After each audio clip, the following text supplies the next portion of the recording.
2023 is off to a wild start thanks to GoldenEye 007, which will be hitting the Nintendo Switch Online expansion pack on Friday. Better still, this is just the first of several high-profile Nintendo 64 games that we're going to be getting this year, including 1080 Degrees Snowboarding, Excitebike 64, Harvest Moon 64, Mario Party 3, and a pair of Pokemon Stadium titles. That's exciting news, but the question still remains, is GoldenEye 007 worth playing? To answer that question, I decided to flip through the pages of Electronic Gaming Monthly, 64 Extreme, Next Generation, and more classic magazines to see what the critics said back when this game first came out.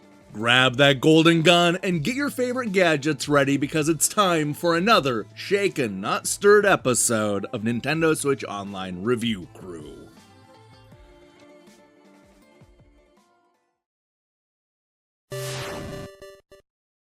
Four years after Doom completely reshaped PC players' expectations of what a first-person shooter should be, console gamers were still waiting for something as groundbreaking on modern systems. Although it took a while, that game came in the form of GoldenEye 007, an action-packed first-person shooter based on the blockbuster 1995 James Bond movie starring Pierce Brosnan. While the film may have ended up being a bit on the so-so side, the game adaptation was a massive hit, with both fans and critics agreeing that it was a new high watermark for 64-bit action games. And let me tell you, you're definitely gonna see that in these glowing reviews. Over at Electronic Gaming Monthly, GoldenEye 007 was one of the highest rated games in issue 99, with only Final Fantasy VII besting it. Believe it or not, part of the hurdle the critics had to get past was simply overcoming their dislike of first-person shooters. Dan puts it this way. Okay, many of you know how I feel about first-person shooters, but I was very impressed with GoldenEye. For once, a game offers more than just move, kill, move, kill.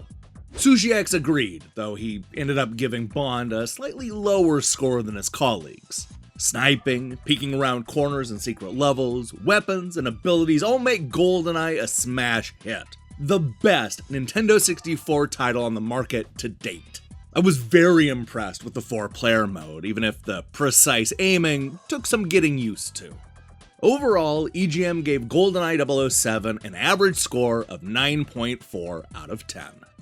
Now, you might think that seeing how this was one of Nintendo's biggest games of 1997, Nintendo Power might go with a real high score, maybe even a perfect 10.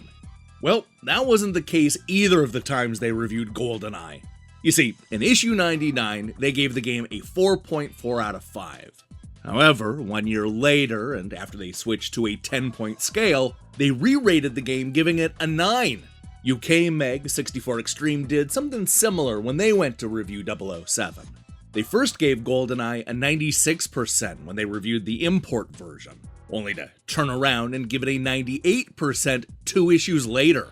They said that this is simply the best game they've ever played, and concluded that it's all-absorbing and totally immersive in one player and an absolute riot in the multiplayer mode. More than a game, it's an experience not to be missed.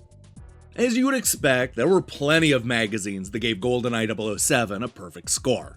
For example, you saw the coveted 5 out of 5 score from Computer and Video Games. That's the same score that you saw from GamePro, who raved that the challenging missions, insane violence, and 4-player death matches that'll have you shooting your friends for the rest of the year combined to deliver a sensational thrill ride unmatched in any other corridor shooters. Next Generation also gave the game a perfect score, explaining that perhaps the game's biggest achievement is bringing the 4-player mode into full play. Here the game succeeds as all N64 owners had hoped Doom 64 would have. 4-player, split screens, polygonal characters, little slowdown, and lots of scenarios. Finally, a first-person game is as fun and playable in multiplayer as it should be on the Nintendo 64. Look, if you came here expecting to find some magazine being a contrarian or something, then you're gonna go away from this video a bit disappointed. Everybody loved GoldenEye, with the lowest score coming from Nintendo Power. This was a big deal, not only for the Nintendo 64, but really for the future of first-person shooters on gaming consoles. And while it may no longer have the same weight as it did in 1997, GoldenEye 007 is still worth downloading, both for the story mode and the multiplayer fun.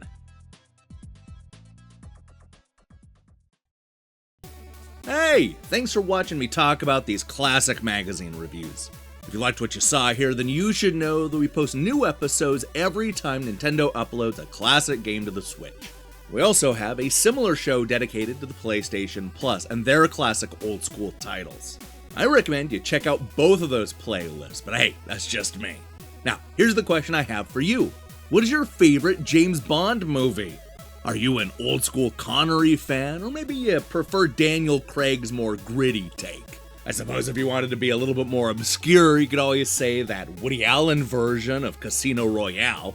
No matter what the answer is, let me see your favorite 007 movie in the comments below.